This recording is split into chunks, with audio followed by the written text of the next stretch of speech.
Hey guys, this is Rob John Webb here for Waxadis Music Tutorials, and welcome to today's session where I'm going to teach you how to create your own grooves and your own loops and your own little riffs, writing in chords and then converting them so that you can record other sounds around it, such as bass lines and stuff, to make your own groove without having to sample packs and take stuff from other recordings and stuff. So you're going to create your own loops. It's a short video, it doesn't take long to do, it's a very short technique, and it's very rewarding in the process as well. So go ahead and check the video out, and don't forget to like and subscribe, and also don't forget that I now offer one-to-one personal mentoring sessions in Ableton. So if you make lo-fi house, disco house, funky house, deep house, whatever it is, I offer one-to-one sessions now. So get in touch with me at waxadis.com and check that out. The link's at the bottom of the description anyway. So let's go and listen to the tutorial that I've just created now, making your own grooves and your own loops using samples. Enjoy. So what we're going to do is we're going to create this little loop, and we're going to get little samples of chords that we're going to record, and we're going to put them through a little process so that we can create our own little grooves without having to use sample packs. And it's also quite rewarding, you know, as I say in the intro, you know, to do it yourself, and it just gives you that, you know, extra bit of creativity to your bow. So first things first. Now remember, this could be quite subjective. You can use any kind of electric piano you want, any organ you want, any sort of instrument. So for the purposes of this, I've got the mellow piano from the Ableton instruments rack in the electric section here, like where all these different pianos are.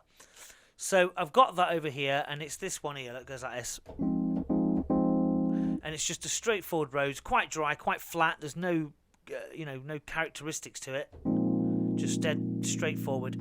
And I'm going to play a chord in. Now this usually works, it can work okay with certain chords, like your major chords, like your C major and F major.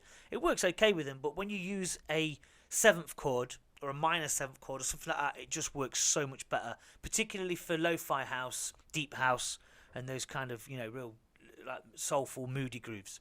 So it's always best to use a minor 7th chord or something like that. So I'm going to press record now, and I'm going to get this chord in, and then we're going to process it. And that's it. I'm just going to do it that short. And the chord I've done is F minor 7 with a B flat root.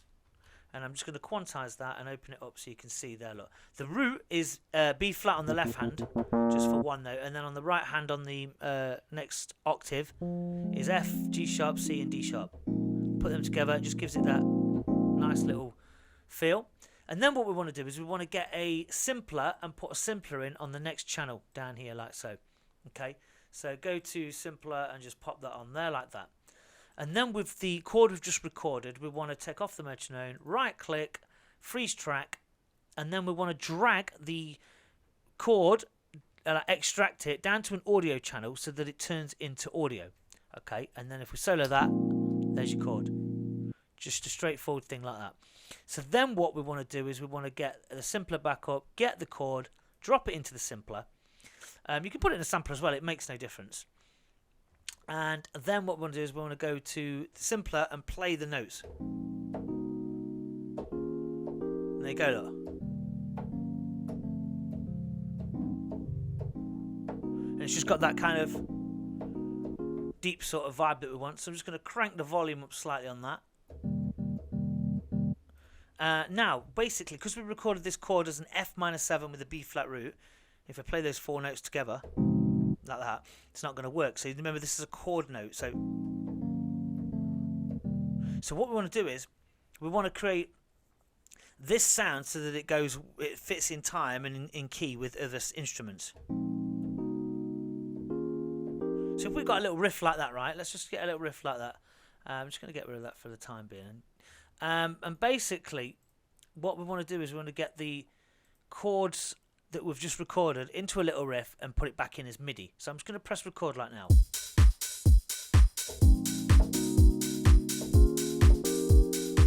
Like that, and there we go. Tiny little notes, 4 little notes, and I've just gone from C major up to where we've gone. I've played basically the same thing. Basically, it's if we look at it, it is C, D sharp, F, and G. So Make sure the notes roll into each other, otherwise you'll end up having gaps. So let's just shorten that, loop it.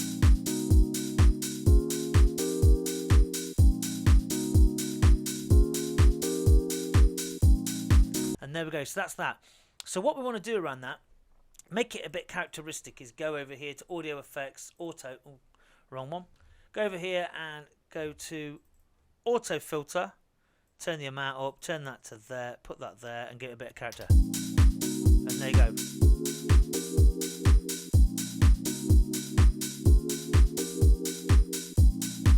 Nice little track there. But what we want to do is we want to put it in key. Now this is done in an F minor. So what we want to do is we want to go to classic one shot here and transpose it up 2, because the root note was in B flat. So we've transposed it up 2. So the reason behind that is now it's in the right key, so that when we get a bass line,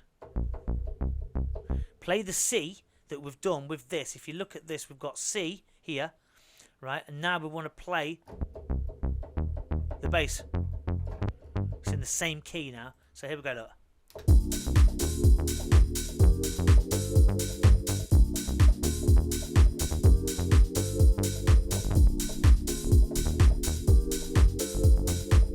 So I'll quickly record that in.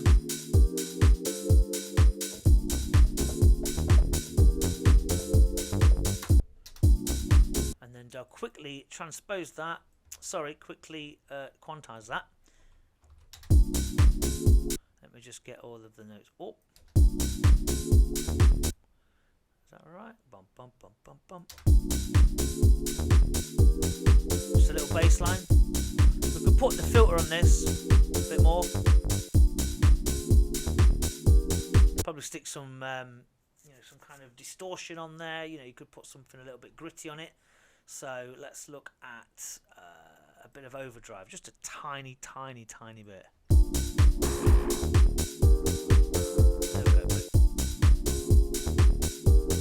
And now we get a little sort of, we've got that in there, we've got a nice little groove going. It's in key now because we've transposed it up 2 so that it plays on the C in the same key as the bass line.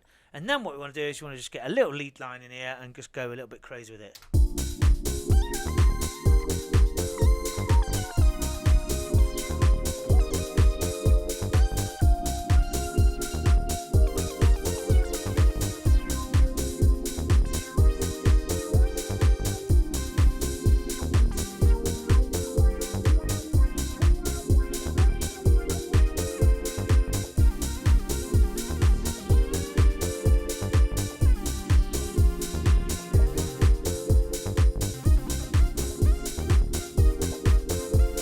And there you go, a little jam, a little riff.